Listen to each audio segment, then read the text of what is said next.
భగవద్గీతలోని 108 శ్లోకాలను 108 వేదికల మీద ఆలపించి ఇంటర్నేషనల్ బుక్ ఆఫ్ రికార్డ్స్లో స్థానం సంపాదించుకుంది చేతన. అంతేకాదు ఎన్నో ప్రైజులు కూడా ఆమె సొంతం చేసుకుంది.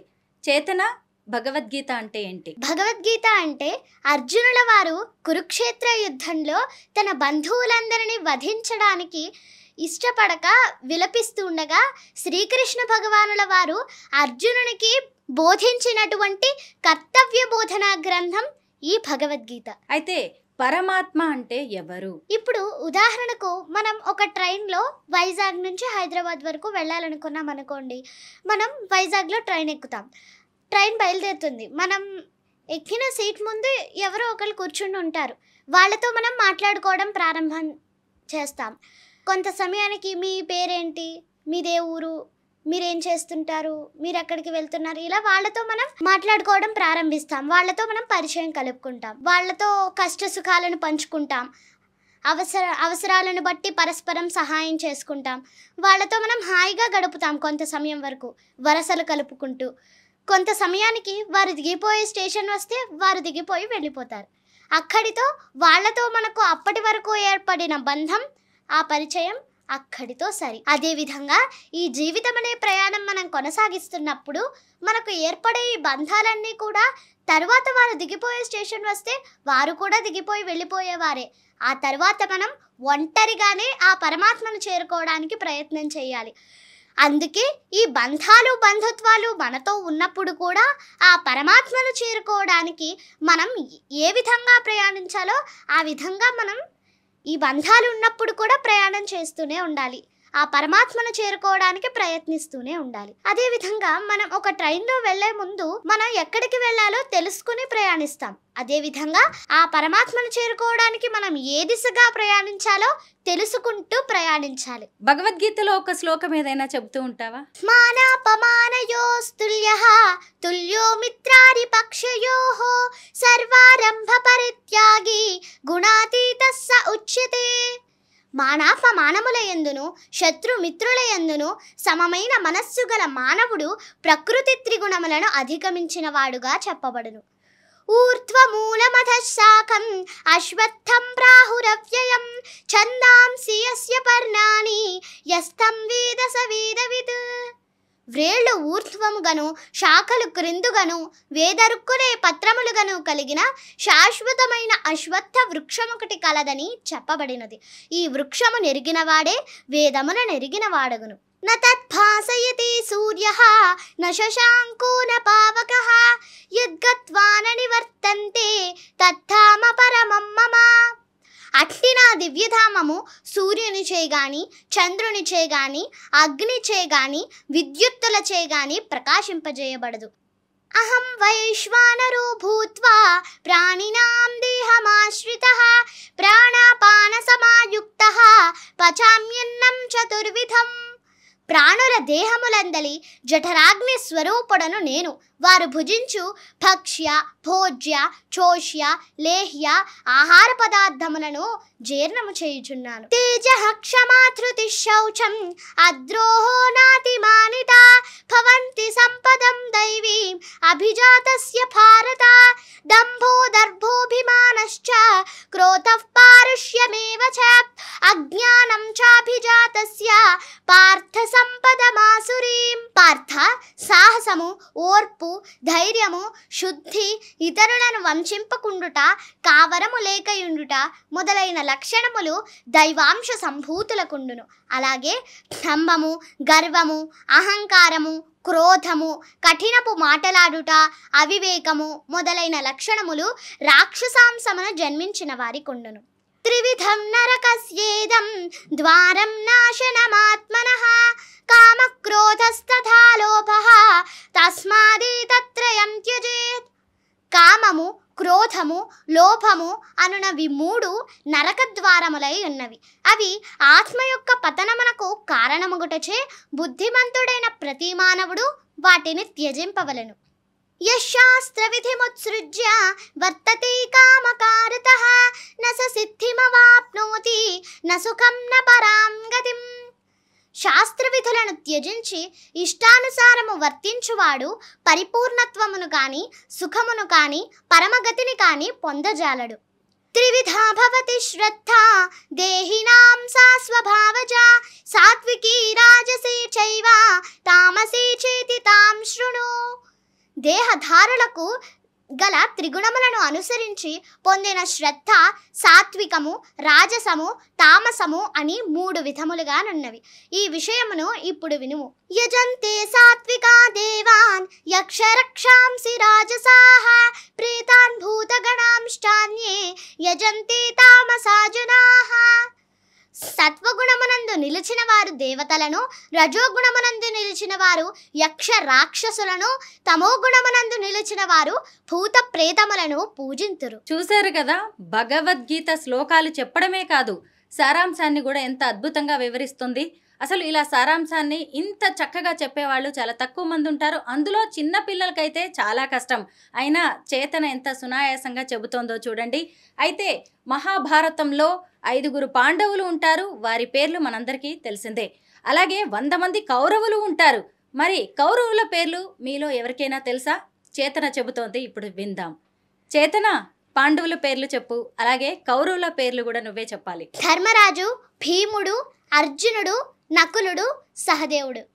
కౌరవుల పేర్లు దుర్యోధనుడు, దుశ్శాసనుడు, విందుడు, శలుడు, దుష్మలుడు, దుస్సహుడు, జలసంధుడు, సముడు, సహుడు, దుర్దర్శుడు, విందనుడు, సుబాహుడు, దుష్ప్రదర్శనుడు, దుర్ముఖుడు, దుష్కర్ణుడు, వికర్ణుడు, కర్ణుడు, వివింశతి, సత్వుడు, చిత్రుడు, సులోచనుడు, చిత్రాదుడు, ఉపచిత్రుడు, చారుచిత్రుడు, శరాసనుడు, దుర్మదుడు, దుర్విగాహుడు, వివిత్సుడు, వికవానుడు, ఓర్ణనాభుడు, సునాభుడు, నందుడు, ఉపనందుడు, చిత్రబాణుడు, చిత్రవర్మ, సువర్మ, దుర్విమోచుడు, చిత్రబాహుడు, మహాబాహుడు, చిత్రాంగుడు, చిత్రకుండలుడు, భీమవేగుడు, భీమబలుడు, మహాధరుడు, బలాకి, కుండధారుడు, బలవర్ణుడు, చిత్రాయుధుడు, ఓగ్రాయుధుడు, సుశేషనుడు, పాశి, విషంగి, బృంధారకుడు, దృఢవర్మ, దృఢక్షత్రుడు, సోమకీర్తి, అనూధరుడు, దృఢసంధుడు, జరాసంధుడు, సేనాని, సువాక్కుడు, సదుడు, ఉగ్రసేనుడు, కుండసాయి, ఉగ్రశ్రవుడు, దుష్పరాజుడు, అపరాజితుడు, విశాలాక్షుడు, దురాధరుడు, దృఢహస్తుడు, సుహస్తుడు, వాతవేగుడు, సువర్చుడు, ఆదిత్యుడు, కేతు, బహ్వాషి, నాగదత్తుడు, కవచి, క్రధనుడు, అగ్రయాయి, ఉలుగుడు, పమరాద్రుడు, కండుడు, ధనుర్ధరనుడు, ఉగ్రుడు, భీమరథుడు, వీరబాహ్యలుడు, ఉలుగుడు, పమరాద్రుడు, రథాశ్రయుడు, కర్మధ్రువుడు, కుండభేది, వాద్రుఘ్యుడు, విరాచి, ప్రమధుడు, ప్రమాధుడు, దీర్ఘరోముడు, దీర్ఘబాహుడు, ప్యూధోరుడు, కనకధ్వజుడు, కుండాషి, విరాజసుడు. కౌరవుల చెల్లెలు దుస్సల, ఆమె భర్త సైంధవుడు. 100 పేర్లు ఆపకుండా చెప్పడం అంటే చిన్న విషయం కాదు. ఎప్పటి నుంచి భగవద్గీత నేర్చుకుంటున్నావు చేతన? 6 ఇయర్స్ నుంచి పారాయణాలు చేస్తున్నానండి. 3 ఇయర్స్ నుంచి నేర్చుకుంటున్నాను. నువ్వు భగవద్గీత పారాయణం చేస్తూ ఉంటావు కదా, ఎప్పుడైనా నీ లైఫ్లో, అంటే నీది చాలా చిన్న జీవితమే ఇప్పటికీ, గుర్తొస్తూ ఉంటాయా శ్లోకాలు? భగవద్గీతలో అప్పుడు శ్రీకృష్ణుడు చెప్పాడు కదా ఇది అని ఎప్పుడైనా అనిపిస్తుందా? ఎలాంటి సందర్భంలో? అంటే నేను ఎప్పుడైనా చదువుకున్నప్పుడు, పరీక్షలకు వెళ్ళినప్పుడు, భయంగా ఉన్నప్పుడు ఈ శ్లోకాలు గుర్తొస్తాయండి. భగవద్గీతలో శ్రీకృష్ణ భగవానుల వారు చెప్తారు, కర్మణ్యేవాధికారస్తే మా ఫలేషు కదాచన మా కర్మ ఫలహేతుర్భూః మా తే సంగోస్త్వ కర్మణి. ఈ శ్లోకం చెప్తారు భగవద్గీతలో శ్రీకృష్ణ భగవానుల వారు. నీ కర్మ నువ్వు చేయి, కరెక్ట్గా ఫలితాన్ని నాకు వదిలేసాయని ఈ శ్లోకంలో శ్రీకృష్ణ భగవానుల వారు చెప్తారు. అలా నాకు భయం వేసినప్పుడు, లేకపోతే పరీక్షలకు వెళ్ళినప్పుడు, ఈ విధంగా నాకు ఈ భగవద్గీత శ్లోకాలు గుర్తొస్తూ ఉంటాయి. రోజు ఉదయాన్నే ఎన్నింటికి నిద్రలేస్తావు? బ్రహ్మ ముహూర్తంలో నిద్ర. బ్రాహ్మీ ముహూర్తం అంటే ఏంటి చేతన? ఆ టైంలో ఏం చేయాలి? అసలు బ్రాహ్మీ ముహూర్తం అంటే సూర్యోదయానికి 88 నిమిషముల ముందు కాలాన్ని బ్రాహ్మీ ముహూర్తం అంటారండి. ఈ ముహూర్తమును తిథి, వార, నక్షత్ర, యోగ, కరణములు అనే పంచాంగములు అంటే పంచాంగము ద్వారా లెక్కిస్తారు.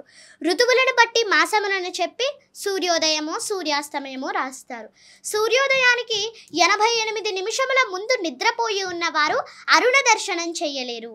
అరుణుడు అనగా ఆ సూర్య భగవానుని యొక్క రథ సారథి. సూర్య భగవానుడు భూమి మీదకు వచ్చే ముందు రథంలో సూర్యుడిని తీసుకువస్తున్న అరుణుని కిరణాలను అరుణోదయము అంటారు. సూర్యోదయానికి ముందు ఎర్రటి కాంతి కనబడుతుంది. అరుణుడు కశ్యప మహర్షి వినతాదేవికి జన్మిస్తారు. తల్లి వినతాదేవి పుత్రుణ్ణి తొందరగా చూడాలి అనే ఆరాటంతో పుట్టకముందే అండం పగలగొట్టడంతో అంగవైకల్యంగా జన్మిస్తారు. అందుకు బ్రహ్మదేవుల వారు అతనిని ఆ సూర్య భగవానుని యొక్క రథ సారథిగా నియమించి, నీవు భూలోకమున ఉన్న సమయమే బ్రహ్మకాలమని బ్రాహ్మీ ముహూర్తం అని అంటారు. ఈ ముహూర్తము చాలా మంచి కాలం. అరుణుడు భూమండలంపై ఉన్న సమయంలో చెడు అన్నది ఏ నక్షత్రాలు ఏ గ్రహాలు చేయలేవని వరమును ఇచ్చి ఆ సూర్య భగవానుని యొక్క సప్తాశ్వరథానికి అంటే 7 గుర్రములు కలిగిన రథానికి సారథిగా నియమిస్తారు. అలాగే సూర్య భగవానుల వారు భూమి మీదకు వచ్చే ముందు రథంలో సూర్యుడిని తీసుకువస్తున్న అరుణుని కిరణాలను అరుణోదయము అంటారు. తర్వాత బంగారు వర్ణంలో ఆ సూర్య భగవానుని యొక్క కాంతి రేఖ మొదలై ఆదిత్య హృదయం చదివినంత సమయంలో పూర్తిగా సూర్యోదయం అవుతుంది. తతో యుద్ధ పరిశ్రాంతం సమరే చింతయా స్థితం రావణం జాగ్రతో దృష్ట్వా యుద్ధాయ సముపస్థితం. ఇలా ఈ ఆదిత్య హృదయ స్తోత్రంలో 31 శ్లోకాలు ఉంటాయండి. ఈ ఆదిత్య హృదయం చదివినంత సమయంలో పూర్తిగా సూర్యోదయం అవుతుంది. అలాగే మన కంటితో ప్రత్యక్షంగా చూడగలిగే దైవం సూర్య భగవానుడు. అందుకే సూర్య భగవానుడిని మనం ప్రత్యక్ష నారాయణుడు అని కూడా అంటాం. సూర్య భగవానుడు ఇక ఈ బ్రహ్మ ముహూర్త సమయంలో ప్రకృతి ఆ భగవంతునిలో లీనమై ధ్యానం చేస్తుందా అన్నంత ప్రశాంతంగా ఉంటుంది. గాలి చాలా స్వచ్ఛంగా ఉంటుంది. అయితే ఈ బ్రహ్మ ముహూర్త సమయంలో నిద్రలేచి మనం ఏ పనులు ప్రారంభించినా సకల శుభాలు కలుగుతాయని చెప్తారు. అలాగే ఈ బ్రహ్మ ముహూర్త సమయము పూజలు, జపాలు, ధ్యానం, మంత్ర సాధనకు విశిష్టమైన సమయంగా ఆధ్యాత్మిక పండితులు చెప్తారు. నీలాంటి చిన్న పిల్లలు చదువుకోవడానికి. అలాగే ఈ సమయంలో నిద్రలేచి మనం నిద్రలేవటం వల్ల మనకు మానసిక ఒత్తిడి తగ్గి ప్రశాంతంగా ఉంటుంది. అలాగే విద్యార్థులు ఈ సమయంలో లేచి చదువుకుంటే ఆ చదువు ఎప్పటికీ గుర్తుండిపోతుందని విశ్వాసం. అలాగే ఈ సమయం ఆయుర్వేదం ప్రకారం రాత్రి త్వరగా నిద్రపోయి ఉదయం సూర్యోదయానికి ముందే నిద్రలేచే వారికి అనారోగ్య సమస్యలు ఉండవని చెప్తారు. ఈ బ్రహ్మ ముహూర్తంలో లేవటం వల్ల సూర్యరశ్మి మనపై పడుతుంది. ఆ సూర్యరశ్మి మనపై పడడం ద్వారా మన శరీరానికి డి విటమిన్ లభిస్తుంది. మనం ఆదిత్య హృదయం చదివినంత సమయంలో పూర్తిగా సూర్యోదయం అవుతుంది అని చెప్పుకున్నాం కదా. ఆదిత్య హృదయం అంటే ఏంటి చేతన? అసలు ఆదిత్యుడు అంటే సూర్య భగవానుడు. ఆ సూర్య భగవానుడిని ప్రార్థిస్తూ ఆయన గుణాలను కీర్తిస్తూ చేయబడిన స్తోత్రం. కశ్యప మహర్షి అదితి మాత పుత్రుడు ఆదిత్యుడు. దితి అదితులు ఇద్దరు ఆ కశ్యప మహర్షుల వారి భార్యలు. దితి అంటే దైన్యం, శోకం, నైరాశ్యం, విరక్తి ఈ లక్షణాలన్నింటినీ మనం దితి అంటాం. అదితి అంటే చైతన్యం, ఉత్సాహం, శక్తి. అటువంటి అదితి మాత పుత్రుడే ఈ ఆదిత్యుడు. ఆదిత్య హృదయం పఠిస్తే అధైర్యం, నిరుత్సాహం, అశాంతి, మానసిక కృంగుబాటు అన్నీ తొలగిపోతాయంటారు. అయితే శ్రీ వాల్మీకి మహర్షుల వారు రచించిన శ్రీమద్ రామాయణంలో యుద్ధకాండలో 107వ సర్గలో రామరావణ యుద్ధ భూమిలో చెప్పబడినటువంటి స్తోత్రం ఈ ఆదిత్య హృదయం. అలాగే ఇక్కడ మనకందరికీ యుద్ధ భూమి అనగానే గుర్తుకు వచ్చే విషయం కురుక్షేత్ర యుద్ధంలో శ్రీకృష్ణ భగవానుల వారు అర్జునుల వారికి భగవద్గీత అనే కర్తవ్య బోధనా గ్రంథాన్ని బోధించారు. ఇక్కడ మనం అందరం గమనించాల్సిన విషయం ఏమిటంటే మన జీవితం అంతా ఒక నిరంతర యుద్ధం. ఈ యుద్ధ భూమిలో నిరంతరం అనేక విషయాల కోసం కార్యక్రమాలలో ప్రతిదానిలో ధర్మబద్ధమైన విజయాన్ని సాధించడం కోసం పోరాటం అలాగే యుద్ధాన్ని మనం చేస్తూనే ఉంటాం.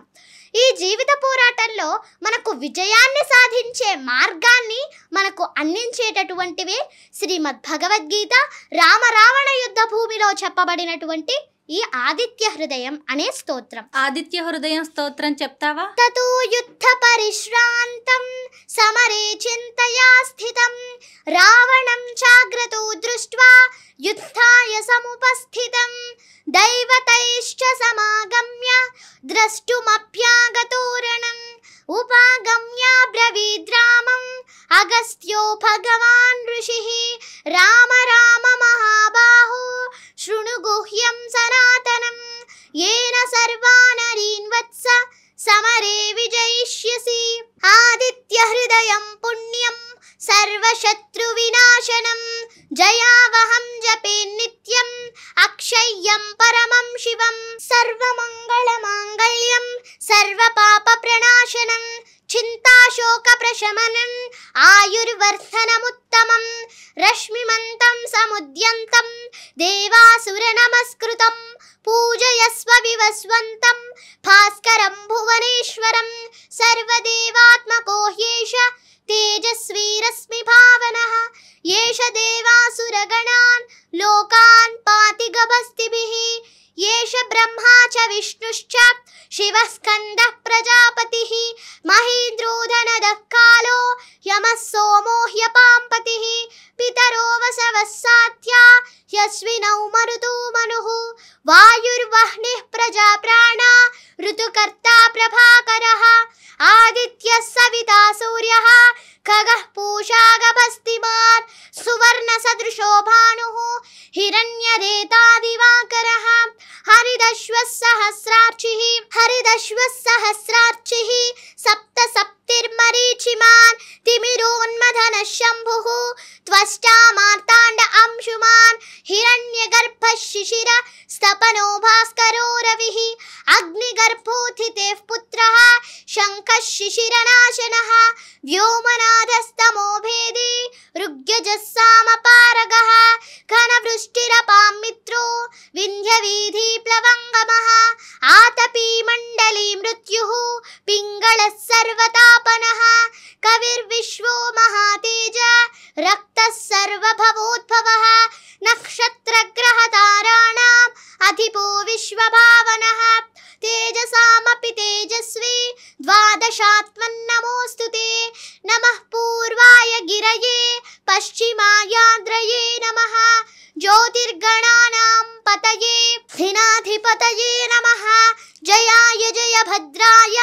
हर्यश्वाय नमो नमः नमो नमः सहस्रांशो आदित्याय नमो नमः नमः उग्राय वीराय सारंगाय नमो नमः नमः पद्मप्रबोधाय प्रचण्डाय नमो नमः ब्रह्मेशानाच्युतेशाय सूर्यायादित्यवर्चसे भास्वते सर्वभक्षाय रौद्राय वपुषे नमः तमोघ्नाय हिमघ्नाय शत्रुघ्नायामितात्मने कृतघ्नघ्नाय देवाय ज्योतिषां पतये नमः तप्तचामीकराभाय हरये विश्वकर्मणे नमस्तमोभिनिघ्नाय रुचये लोकसाक्षिणे नाशयत्येष वैभूतं तमेव सृजति प्रभुः पायत्येष तपत्येष वर्षत्येष गभस्तिभिः एष सुप्तेषु जागर्ति भूतेषु परिनिष्ठितः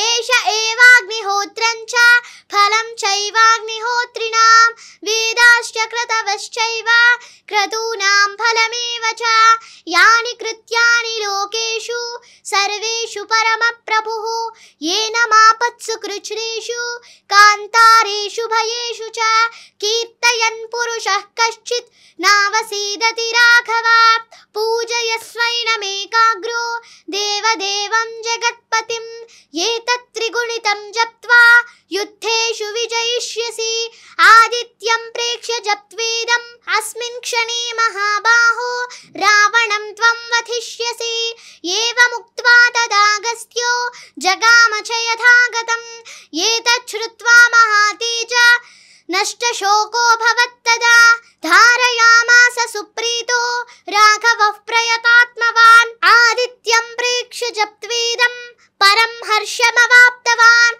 त्रिराचम्य शुचिर्भूत्वा धनुराधाय वीर्यवान् రావణం ప్రేక్ష హృష్టాత్మా జయార్థం సముపాగమత్ సర్వయత్నేన మహతా వధే తస్య వృతో భవత్ అథరవిరవధన్ నిరీక్ష్య రామం ముదితమనాః పరమం ప్రహృష్యమాణః నిశిచరపతి సంక్షయం విదిత్వా సురగణ మధ్యగతో వచస్త్వరేతి. ఈ ఆదిత్య హృదయం చదివినంత సమయంలో అరుణోదయం తర్వాత పూర్తిగా సూర్యోదయం అవుతుందండి. చేతన, ఏ పూజ అయినా మంత్రపుష్పంతోనే పూర్తవుతుంది కదా, నీ మాటల్లో మంత్రపుష్పాన్ని వినాలని ఉంది. జీవజాలానికి జలము ఎంత అవసరమో, అది ఎంత పవిత్రమైనదో ఈ మంత్రపుష్పం విశదీకరిస్తుంది. నీరు సర్వవ్యాపకమైన మూలకమని ఈ మంత్రంలో ఉంది. జలము భగవంతుడితో సమానం. జలము జీవరాశులన్నింటినీ పునీతం చేస్తుందంటోంది ఈ మంత్రపుష్పం. నీరు ఇహానికి పరానికి సంబంధించినది. నదులన్నీ సముద్రంలో కలిసినట్లు ఈ భూమిపై జలాలన్నీ పారమార్థిక జలాల్లో విలీనమవుతాయి. వాటి పరిపూర్ణ జ్ఞానం వల్ల ముక్తి లభిస్తుందన్నది ఈ మంత్రపుష్పం యొక్క సారాంశం. పరమపురుషుడే ఈ మంత్రాన్ని తొలుత ఉచ్చరించారంటారు. అలా వ్యక్తమైన మంత్రాన్ని సమస్త ప్రాణికోటికి అందించేందుకు దేవేంద్రుడు అన్ని వైపులా వ్యాపింపజేశారట. మోక్ష మార్గానికి ఈ మంత్రపుష్పాన్ని మించింది లేదని యజుర్వేదం వెల్లడిస్తోందని పెద్దలు చెప్తారు. అలాగే అన్ని శుభాల్ని కలుగజేసే శ్రీమన్నారాయణుడికి నమస్కారం అనే శ్లోకపాదం ఈ మంత్రపుష్పంలో కనిపిస్తోంది. శ్రీమన్నారాయణుడే విశ్వానికి జీవనాధారమని, ఆయన మంగళకరుడు నాశరహితుడని మంత్రపుష్పం తెలియజేస్తుంది. చీకటి వెలుగులు సూర్యుడి వల్ల సంభవిస్తాయి. ఆ సూర్యుడిని సృష్టించింది కూడా శ్రీమన్నారాయణుడే. అందుకే దైవం పరంజ్యోతి అంటారు. ఆయనే పరబ్రహ్మ. ధ్యానం చేసేవాడు రెండు నారాయణుడే అన్నది ఈ మంత్రపుష్పం యొక్క సారాంశం. సూర్య కుటుంబం వంటి సౌర వ్యవస్థలు కోటాను కోట్లు ఉన్నాయని, వాటన్నింటి సమ్మేళనమే బ్రహ్మాండమని, అందులో మన జగత్తు చాలా స్వల్పమైనదని ఈ మంత్రపుష్పం తెలియజేస్తుంది. మనిషి తానే శక్తివంతుడని భావిస్తాడు, కానీ అతని కంటే భూమి గొప్పది. భూమి కంటే సూర్య కుటుంబం మరెంతో పెద్దది. అటువంటి కుటుంబాలే కోట్లలో ఉన్నాయంటే ఈ బ్రహ్మాండంలో ఒక మనిషి స్థానం ఎంత? ఆ పరమాత్మ ముందు మన స్థాయి ఏపాటిదో ఈ మంత్రపుష్పం మనకు స్పష్టం చేస్తుంది. ఇది తెలుసుకుంటే మనిషిలోని అహంభావం అంతరిస్తుంది. అహం తొలగిన అందరికీ ఆ శ్రీమన్నారాయణుడే భవబంధాల నుండి విముక్తి కలిగిస్తారని భక్తులు విశ్వసిస్తారు. అయితే ఈ మంత్రపుష్పం ప్రకారం అగ్నికి నీరు, నీటికి అగ్ని పరస్పర ఆశ్రయాలు. ఉదజని ప్రాణవాయువుల కలయికే జలమని విజ్ఞాన శాస్త్రం వెల్లడిస్తోంది. మానవాళికి సంతోషాన్ని కలుగజేసే చంద్రుడే జలస్థానానికి అధిపతి. అందుకే జలం చంద్రుడి స్థానం. జలం పుట్టడానికి మేఘమే కారణం. ఆ మేఘాలు నదికి స్థానాలని మంత్రాలు వివరిస్తున్నాయి. అగ్నిర్వా అపామాయతనం ఆయతనవాన్ భవతి అని, వాయుర్వా అపామాయతనం ఆయతనవాన్ భవతి అని, అసౌ వై తపన్నపామాయతనం ఆయతనవాన్ భవతి అని, చంద్రమా వా అపామాయతనం ఆయతనవాన్ భవతి అని. ఒక పడవకు నీటికి ఉన్నట్లే దైవానికి మనిషికి మధ్య అన్యోన్యత ఉండాలి. సర్వ విద్యలకు, అన్ని జ్ఞానాలకు ఆ దేవదేవుడే అధిపతి. ఆకాశం నుంచి పడిన నీరు సముద్రానికి చేరుతుంది. అదేవిధంగా భక్తుల నమస్కారములు ఆ శ్రీమన్నారాయణుడికే చెందుతాయని మంత్రపుష్పం తెలియజేస్తుంది. అలాగే పరబ్రహ్మమే గొప్పవాడని, జగదానందకారకుడైన ఆ దైవాన్ని స్మరిస్తే భవబంధాల నుండి విముక్తి లభిస్తుందని ఈ మంత్రపుష్పం మనకు స్పష్టం చేస్తుంది. చేతన, శ్రావణ మాసం వస్తోంది. ఇక అమ్మవారి పూజలు, నోములు, వ్రతాలు మొదలవుతాయి కదా. ఒక్క అమ్మవారి పాటతో నీ ఇంటర్వ్యూని ముగిద్దాం. సరిగా మా పాప ధని సరి సని ద ప మగ మద మరి గ ప గ స రి మరి ని సా సా పా ప ప మా మ మ గ గ గ రి రి రి పా ప త ప మా మా ప మ గ గ మ గ రి రి గ రి. శ్యామలే మీనాక్షి సుందరేశ్వర సాక్షి శంకరి గురు గుహ సముద్భవ శివేవ పామరమోచని పంకజలోచని పద్మాసనవాణి హరిలక్ష్మి వినుతే శాంభవి. సంగీతం నేర్చుకుంటున్నావా చేతన? అవునండి. డాన్స్ ఇంకా స్టార్ట్ చేయలేదు. చాలా బాగా పాడుతున్నావు. థ్యాంక్స్. ఇంతకీ మీ అమ్మగారి గురించి నాన్నగారి గురించి చెప్పు. ఎక్కడి నుంచి వచ్చావు నువ్వు? భీమవరం నుంచి వచ్చానండి. భీమవరం అమ్మాయివి. నాన్నగారు అమ్మ ఏం చేస్తూ ఉంటారు? అమ్మ ఇంట్లోనే హౌస్ వైఫ్ అండి. మా నాన్నగారు రియల్ ఎస్టేట్ చేస్తుంటారు, మోటార్ ఫీల్డ్. ఇంకా అన్నదమ్ములు ఎవరైనా ఉన్నారా? నాకు ఒక తమ్ముడు ఉన్నాడండి. ఏం చదువుతున్నాడు తమ్ముడు? 3rd క్లాస్ చదువుతున్నాడు. ఇంతకీ నువ్వేం చదువుతున్నావు చేతన? 5th క్లాస్ అండి. 5th క్లాస్ చదువుతున్నావు. చాలా బాగుంది. అసలు నీతో మాట్లాడుతుంటే అసలైన డీటెయిల్స్ అడగడమే మేము మర్చిపోయామంటే చూడు, మేము కూడా ఎంత పరవశించిపోయామో. చాలా సూపర్గా ఉంది. God bless you. All the best చేతన. థ్యాంక్స్ అండి.